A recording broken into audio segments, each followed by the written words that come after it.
Hi guys, welcome to Sunday, our active recovery day for the week. It is June 28th, but it's also July 5th, July 12th, etc., etc. So, since we're doing the same thing every Sunday, I'm not going to keep videotaping the same thing every Sunday. I'm going to post this on the Sundays for the near future, unless I adapt it somehow going forward. But this is going to be the video message. You guys, I want to get into a rhythm and understand the different options we have for active recovery, but I also want you to understand why for active recovery. So the reason why it's active is because we feel like we need to move, we need to directly work on things mobility-wise, recovery-wise with our body to allow it to progress further and get it to recover better. Maybe there's also things we need to fix, like flexibility issues where we would do mobility work, we would do a yoga class, something along those lines. Or maybe we're the person that has a better time recovering from hard workouts if we get up and stay active and do stuff. Versus if I sit on my butt all day, do nothing because I'm sore, because I'm hurting, it's actually going to be worse tomorrow because I haven't got any blood circulating, I haven't worked the muscles, I haven't stimulated anything. So, stress is the big name of the game here. The reason why we are not working out again today, assuming that you guys have all worked out throughout the course of the week, is because at some point stress becomes too much, right? I think we all know where like that top end stress level is, where you're gonna snap kind of a thing. But we don't all know where that next step down level is, where all the stressors that build up sort of overflow and they start to hurt us physically. Forget emotionally, right? They're going to hurt us physically first, which is where the soreness comes into play that doesn't go away, the chronic fatigue, where the increased risk of injury goes up because my body, my legs, let's say, haven't recovered. I haven't given them a chance to heal, right? So for the most part, everybody that works out, at least people that work out in the CrossFit industry, have the understanding that, you don't build muscle when you work out, you build muscle when you recover, right? Because we break down muscle when we're working out, when we're lifting, so to speak. So, if I'm doing a bicep curl, I am damaging my biceps, okay? Depends on which curl, which bicep muscle we're working harder, but we're working them all to some extent. So I'm damaging the bicep itself, right? I'm breaking it down, I'm creating stress. Now, healthy stress versus unhealthy stress in this example. Healthy stress is something that probably comes after I can make that determination, right? So let's say today I did 100 bicep curls, get this massive swole, like everything seems awesome, right? Well, if tomorrow I do it again, and I do it again, and I do it again, not to take into account the outlier adaptations that could occur from some crazy specific programming model. That is essentially what's happening is I'm causing stress that I could have used for a good reason if I would have let that muscle recover and rebuild itself. Awesome. I get benefits from it. Now I might still get benefits from it going forward if I don't let it recover, but chances are multiple times greater that I'm going to continue to do damage to it and it's not actually going to repair itself. It's not going to build itself back up. I'm not actually going to have any gains because I'm just going to keep breaking and breaking and breaking it down. Okay? So whether you realize it or not, recovery is probably the most important thing to you physically getting off your butt and doing the workout itself in terms of getting something from the workout. Now, recovery can be all kinds of things, right? Like there's a full broad spectrum here: food, nutrition, water, sleep, and rest, right? If I'm not sleeping, I'm not resting, my body's not able to actually inhibit all the recovery anyway, in which case it doesn't matter, right? I'm waking up, we feel it usually in terms of energy levels, but essentially the body's not rebuilding itself, okay? So meditation has become super popular recently, and a lot of that has to do with recovery, right? The ability to get our body to down-regulate, to reduce stress, so that physically it's better and more efficient at recovering and healing itself, but also mentally we're able to deal with stress better, therefore our body's able to produce the right chemicals Therefore, our body is able to function better, right? We are a human machine. We're trying to get that human machine to function as efficiently as possible because that will make us as strong and efficient as we can be. So, now that I have preached, and you're going to see this every Sunday, now that I've preached and you guys understand the reason why active recovery, let's talk about the options. First one, if you're super beat up, right? I'm going to give this to you in a spectrum. If you're super beat up, if you worked out 6 days in a row, if you push yourself 6 days in a row, that's fine as long as you're able to recover from pushing yourself 6 days in a row. So, like, you know, the nagging mother thing, maybe you shouldn't have done that, but your recovery needs to be a little bit more recovery. Like, move, get up, do some things, but let's not push ourselves very much at all. Let's maybe even not do an active recovery workout. Let's maybe just get about 10-15 minutes of stretching in. Okay, something that'll get you on, push you a little bit further down the stream of your body's ability to get ready for next week and to recover from last week.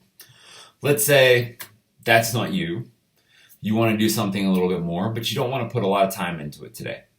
Well, check the post on YouTube. I'm going to put up, I think I put up last week too, a bunch of options for mobility workouts, for yoga workouts, for live stream stuff. There's some cool stuff in Cleveland, as well as some cool stuff on YouTube that you can hop on, whether it's a live class that is donation based or it's a free class that just, you know, is a video that's running on YouTube. There's one that's like a nighttime class that I usually like because it seems really good at helping me down regulate myself physically and mentally. So the goal here is not necessarily that you're doing a different class every weekend per se. It's that you find the right class that allows you to get to that same point too, right? So we have our bottom line one. We have our next one up that's a little bit more work.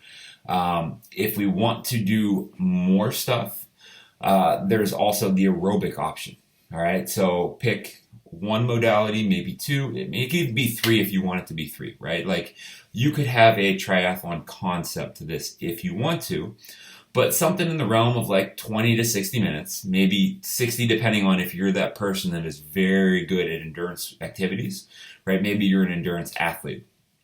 We're doing the cardio, so to speak, movements, running, riding, rowing, swimming, but we're doing them at a light intensity.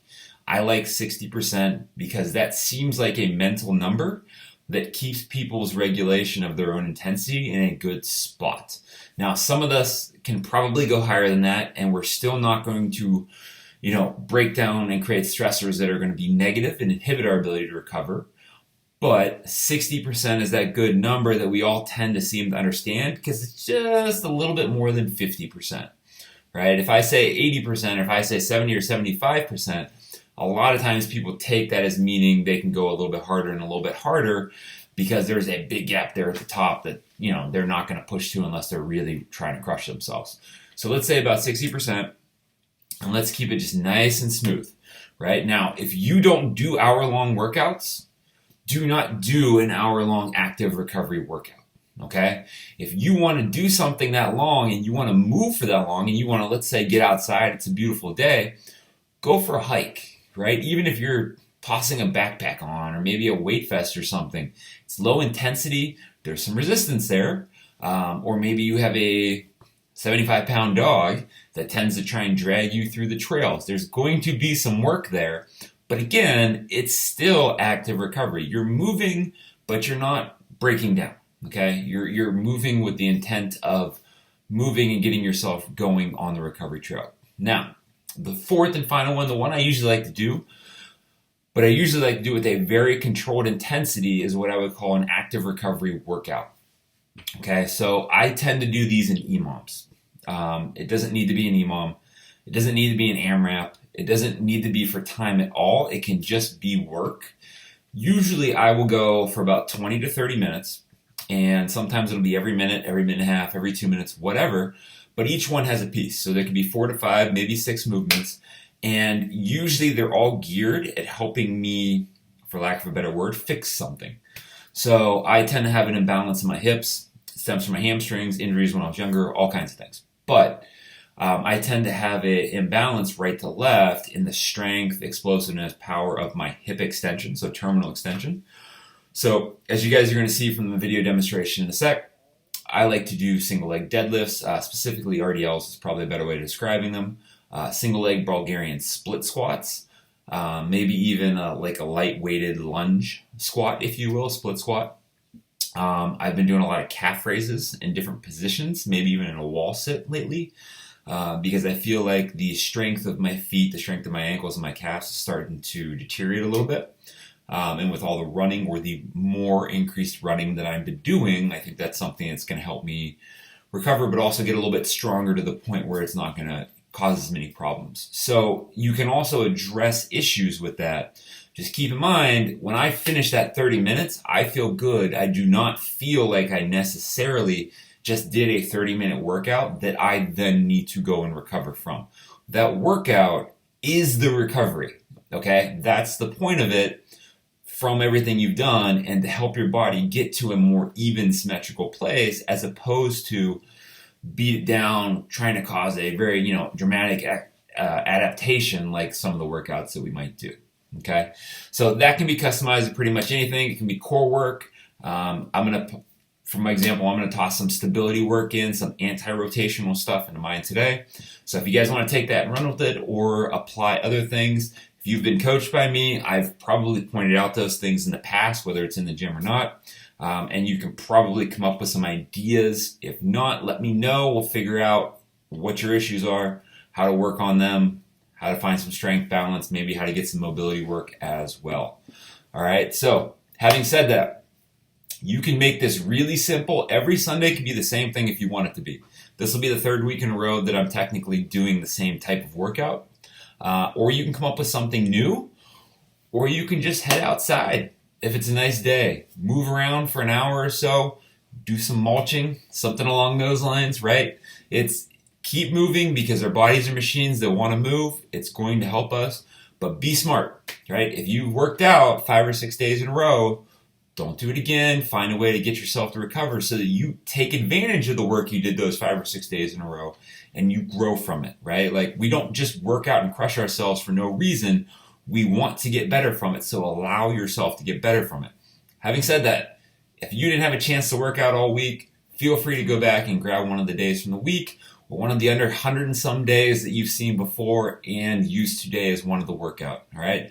Just because my Sunday is the end of the weekend and it's an active recovery day for me does not mean it needs to be for you. We need to learn how to apply all this stuff to ourselves individually, because remember, when it comes to fitness, health, and wellness, the answer is usually, it depends.